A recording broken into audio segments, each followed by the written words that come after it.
দক্ষিণ কলকাতায় এক জমকালো অনুষ্ঠানে আনুষ্ঠানিকভাবে উন্মোচিত হলো বহু প্রতীক্ষিত কর্পোরেট থ্রিলার মুখোশে মানুষের খেলা ডার্ক মাইন্ডস গেমস এর প্রিমিয়ার। বর্তমানে থ্রিলার একটি জনপ্রিয় চর্চা। থ্রিলার একটি শব্দ যথেষ্ট বাঙালি জনগণকে হলমুখী করতে।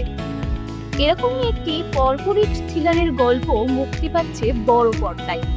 হ্যাঁ, 28শে ফেব্রুয়ারি মুক্তি পাচ্ছে মুখোশে মানুষের খেলা ডার্ক মাইন্ড গেমস। আজ আমরা এসেছি মুখোশে মানুষের খেলার প্রিমিয়ারে, যেখানে ইতিমধ্যেই উপস্থিত হয়েছেন প্রিয়াঙ্কা সরকার সহ সিনেমার নানা কলাকুশলীরা। যখন কথা বলিনি তাদের সাথে খুবই এক্সাইটেড আজকে আমাদের ফিল্মে দেবে। আর এই ফিল্মটাতে আমার ক্যারেক্টারটা খুব ইম্পর্টেন্ট ক্যারেক্টার আছে, একটা টুইস্ট আছে ক্যারেক্টারটা, সবটা বলতে পারবো না এখন অবভিয়াসলি। বাট হ্যাঁ, মানে এক্সপেকটেশনস হাই আছে, ওটাই দর্শকের উপর ওদের কেমন লাগে। আই জাস্ট এক্সপেক্ট যে দর্শকের ভালো লাগে and they bless us with lot of comments.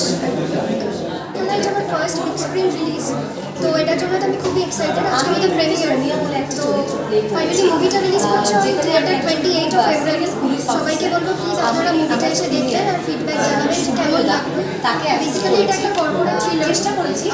আর আমি অডিয়েন্সকে জয়দীপকে থ্যাংক ইউ জানাতে চাই যে আমাকে এরকম একটা ছবিতে কাজ করার অপরচুনিটি দেওয়ার জন্য। এখানে আমার একটা খুব ইম্পর্টেন্ট একটা রোল আছে, which is very much important. আর সুব্রতা দা আর প্রিয়াঙ্কাদের সাথে কাজ করে মানে স্ক্রিন শেয়ার করে অনেক কিছু শিখতে পেরেছি।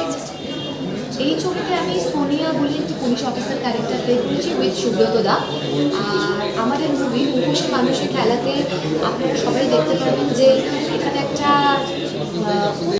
ভাবে ডাবল ফেস মানুষরা ঘুরে বেড়াচ্ছে এবং তাদের বেসিক্যালি মোটোটা কী হয়, basically they are very much harmful for us, সেটাকেই কিন্তু অর্পিতা তুলে ধরার চেষ্টা করেছে এই ছবির মাধ্যমে। আমি খুব খুশি, মানে বাংলা ছবি তৈরি হওয়া, ছবি রিলিজ করা, বড় পর্দায় আসা, সেখানে সাবিত্রী প্রোডাকশন, জয়দীপ চক্রবর্তী এবং অরফিউজ ওদের এই প্রয়াস, এই প্রচেষ্টা, এই এক্সিকিউশনটা, এই কন্টেন্টটা, এই থ্রিলটা আমি খুব এক্সাইটেড দেখতে চাই ভালো করে, যে নতুন সিনেমা ওরা এক্সিকিউট করেছে এবং স্টুডেন্ট অফ সিনেমায় বলতে পারি যে আমি সেই দিক থেকে বলতে পারি যে হ্যাঁ, ভালো সিনেমা দেখতে চাই, ভালো হোক, ভালো লাগুক এবং মজা পাক সবাই, ভালো ছবি চলুক, এটা তো সবাই চাই আমরা। এটা আমার প্রথম রিলিজ 2025-এ। 2024 বাংলা ছবির খুব ভালো সময় গেছে। বহুরূপী হোক, খাদান হোক, খুব ভালো বিজনেস করেছে, এখনো করছে। অরফিয়াস যিনি ডিরেক্টর, তিনি একটা পার্টিকুলার স্টাইলে ছবি বানান, মানে আমি বলবো মাইক্রো বাজেটে। এবং জয়দীপ একজন নতুন প্রডিউসার যখন ছবি বানাতে আসছেন, তখন তো তার সাথে থাকা দরকার, এবং উনি গল্পটাও লিখেছেন এবং নামটা তো মুখোশে মানুষে, তো আমার দায়িত্ব হচ্ছে এখানে মুখোশগুলো খুলে ফেলার। কোভিডের পর আমাদের মানুষের অনেক চেঞ্জ হয়েছে। যেটা হয়েছে, কোভিডের আগে আমরা প্রথম বই বাঁচতাম, কোভিডের পরে আমরা ওটিটি, আর ওটিটি মানেই maximum number of crime series আপনার চলছে। সেখানে লিটারালি আমরা একটু রিসার্চ করেছি এবং আমার কিছু বন্ধুবান্ধবদের রিসার্চ করছি। রিসেন্টলি দেখা যাচ্ছে শুধুমাত্র এক একটা স্টেটে না, সব স্টেটেই এরকম ক্রাইমটা বেড়ে গেছে।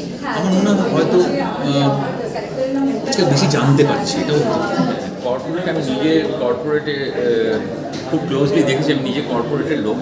আমার মনে হয়েছিল কর্পোরেটের মধ্যে অনেক গল্প থাকে যেগুলো আমরা লোকের কাছ থেকে, লোকেরা জানতে পারে না, দর্শকরা জানতে পারে না, কিছুটা তো কাল্পনিক হয়। বাট এই গল্পটা কর্পোরেটের এরকমই দেখানো হয়েছে যে কর্পোরেটে আমরা যতটা ভালো সিম্পল পার্ট, তার মধ্যে একটা শেডি পার্ট আছে, ভালো দিকটাও দেখানো হয়েছে এখানে।